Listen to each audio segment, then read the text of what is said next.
bonjour à toutes et à tous, j'espère que vous allez bien, c'est Astor Reptile et aujourd'hui on se retrouve pour une nouvelle vidéo où nous allons parler des géconins, donc les Lepidodactylus lugubris, ainsi que des Yules. Une petite dédicace à Passion Yule du serveur Discord, d'ailleurs n'hésitez surtout pas à nous y rejoindre dessus, le lien est dans la description. Dans cette vidéo on va faire un petit suivi d'élevage et on va aussi parler du futur projet qu'il y aura pour ce terrarium et les bêtes qui s'y trouvent. Avant de rentrer dans le vif du sujet, je tenais à vous parler rapidement de la chaîne Reptilemorph, donc c'est une chaîne qui a 1800 abonnés, la personne va faire des vidéos sur les mantes, les phasmes, les escargots, mais aussi les serpents. N'hésitez surtout pas à passer voir sa chaîne. Je vous mets le lien en description. Il fait vraiment de très bonnes vidéos, des vidéos de nourrissage, des vlogs avec ses bêtes. Il explique vraiment pas mal de choses et il est de très bons conseils. Allez, nous on se retrouve juste après le jingle. C'est parti.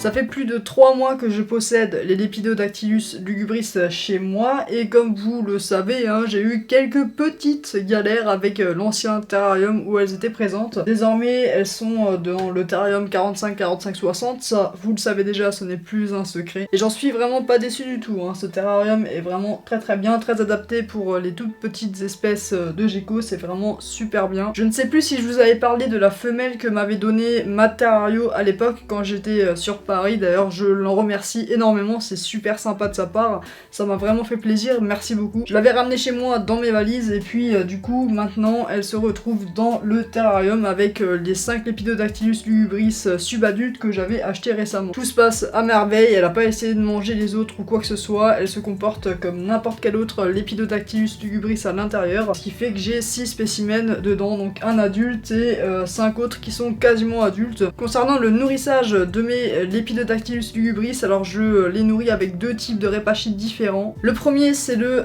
repachis Crested Gecko, donc c'est un repachis qui est complet, il y a vraiment tout ce qu'il faut, vous pouvez nourrir votre gecko à crête uniquement avec ce type de repachis, sans rien d'autre, ça fait amplement l'affaire et personnellement j'ai préféré varier un petit peu de temps en temps avec du repachis Crested Gecko Mango Super Blend. Vous noterez également mon superbe accent que j'ai actuellement. C'est la même chose que l'autre repachis, c'est complet également, le seul truc en plus c'est qu'il y a de la mangue à l'intérieur, ça sent très fort la mangue et ça sent honnêtement super bon. Ah mais c'est vraiment une tuerie, ça donne envie de le manger. Heureusement que derrière c'est indiqué que ce n'est pas pour la consommation humaine. Et non, dans les commentaires je vous vois déjà venir, je ne goûterai pas ce type de repachis, non. Alors il y a quand même 2-3 différences au niveau de la composition, mais ça s'en rapproche quand même pas mal du repachis normal. Je trouve quand même personnellement que les Lepidodactylus lugubris ont une préférence pour celui à la mangue, hein, vu qu'il sent beaucoup plus fort. Je complémente occasionnellement avec des vitamines pour reptiles et amphibiens. Donc c'est des vitamines qui sont complémentées de D3, c'est vraiment assez important pour les reptiles. Pourquoi? Parce que la D3 va leur permettre de fixer le calcium sur les os. Ça sert à rien de leur donner du calcium si on supplémente pas de D3 de temps en temps. Si vous avez un néon ou une lampe, une ampoule UVB, vous n'avez pas besoin de donner de D3, c'est même mauvais de donner trop de D3. En parlant de calcium, évidemment, je donne du coup du Repticalcium sans D3, hein, c'est bien marqué without D3. C'est vraiment rien de fou, c'est voilà, c'est blanc, c'est une sorte de poudre, alors faut faire attention parce que ça tâche.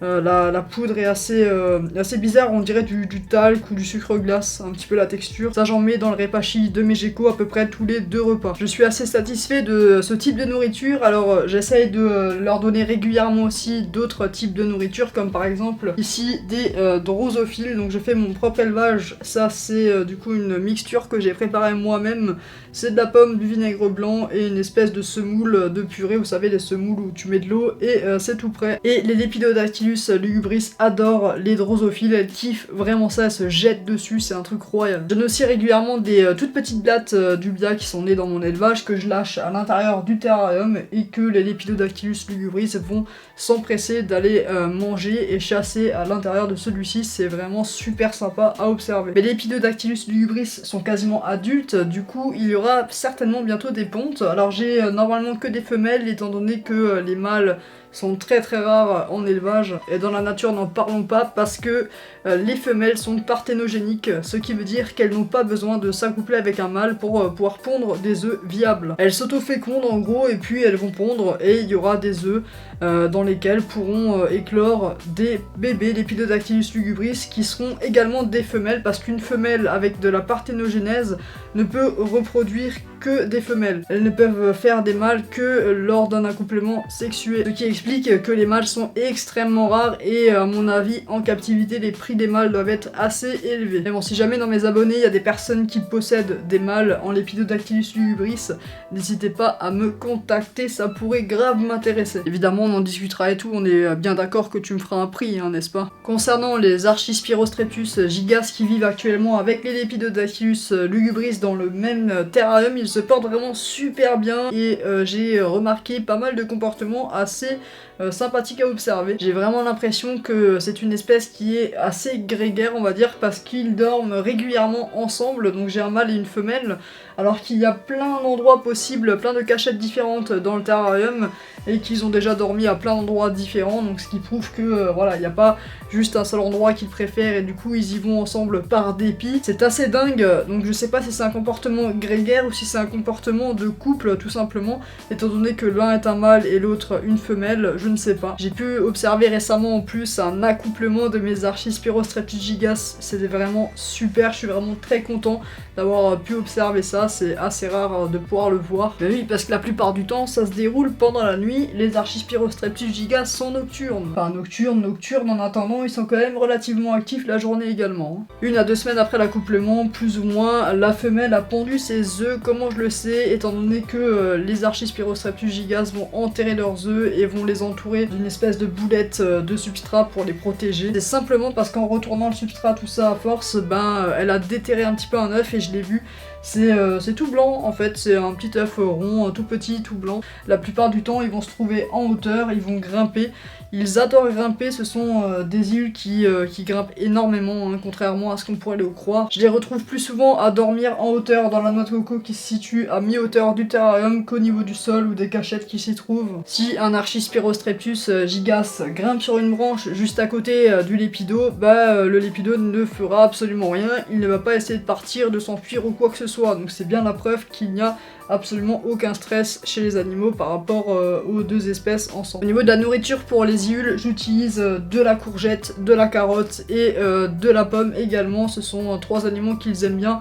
On va dire le moins apprécié, ça reste quand même la carotte. Le plus apprécié, c'est la courgette. Et entre les deux, on a la pomme qu'ils aiment plutôt bien. Les lépidos aiment bien la pomme aussi et des fois ils vont un petit peu chourer la nourriture des iules. A noter qu'on a aussi un petit peu l'inverse par moment, les iules qui vont manger dans la gamelle des Lepidodactylus lugubris qui vont littéralement aller manger le répachi. Donc comme ça, tout le monde est content. Sur la dernière vidéo que j'avais fait sur eux, il y a des personnes qui m'avaient fait remarquer qu'il y avait des petits acariens qui se promenaient sur les iules. Ce sont des petits acariens détritivores, il n'y a absolument aucun danger pour n'importe quelle bête.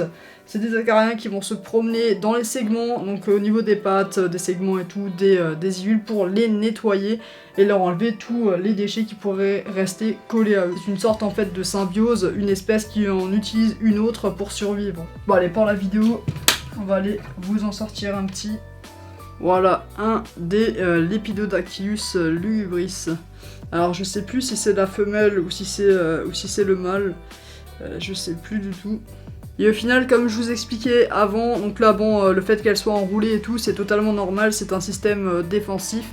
Elle va s'enrouler pour se protéger des prédateurs, et ici on a la chitine, l'exosquelette, hein, qui est totalement dur. Ici on a la tête au centre, on a les rangées de pattes qui partent comme ceci, et il me semble que c'est la 5e ou 6e rangée.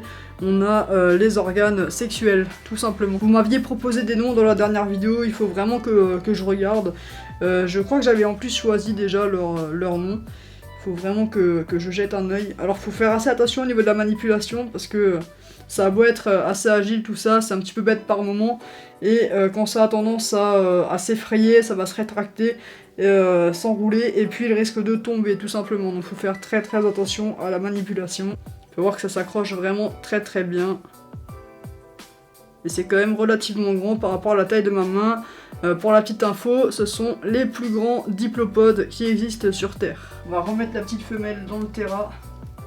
Dans mon terra, j'ai de l'humus de coco dans le fond et au-dessus j'y ai mis une très bonne couche du coup de substrat spécifique pour Iules. À l'avenir pour les Iules, j'y mettrai uniquement du substrat spécifique pour les Iules parce que c'est quand même mieux d'avoir le substrat qui est bon pour eux et non pas en dessous un substrat qui n'est pas forcément très adapté. À l'intérieur de ce substrat, j'ai une énorme colonie de colamboles. Ça se développe vraiment très vite et très bien. Il y en a tout plein qui se baladent dans le terrain, on en voit énormément des colamboles. Ça vient aussi du fait que j'y dépose régulièrement aussi de la courgette, des choses comme ça.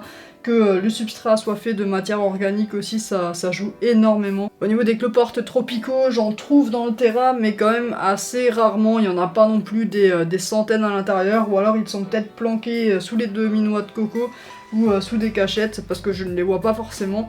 Il y en a quelques-uns que je vois de temps en temps, mais j'aurais pensé que ça se serait développé un petit peu plus. Après, tant que ça perdure dans le terrarium, moi ça me convient très bien. Parce que voilà, tous ces insectes là sont détritivores et vont me permettre de me nettoyer le sol du terrarium, le substrat, tout ça.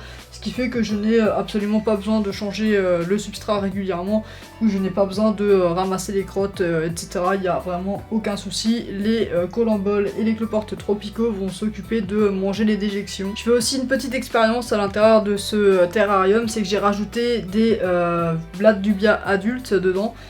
Qui vont pouvoir peut-être potentiellement s'accoupler hein, si ça fonctionne, et s'il y a des naissances, ben, les lépidos n'auront juste plus qu'à se servir auprès des naissances, hein, les manger tout simplement. A savoir que les blattes d'ubia sont aussi détritivores et qu'ils vont manger les restes de nourriture. Comme vous pouvez l'observer, au niveau des vitres, j'ai pas mal de calcaire qui s'est accroché dessus.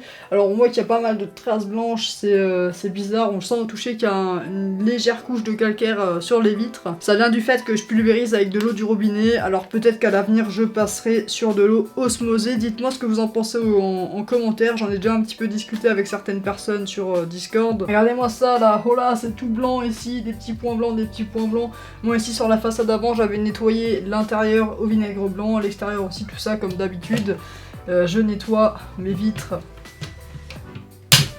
au vinaigre blanc et du coup c'est parfait, ça m'a vraiment enlevé tout le calcaire. Bon après faut dire que je vais pas aussi pulvériser l'intérieur des vitres alors qu'elles sont ouvertes, hein, ce serait un petit peu bête. Concernant ce terrarium, il y aura un futur projet qui va arriver. Alors là c'est pas uniquement concernant celui-là, c'est les deux terras de 45-60 exoterra.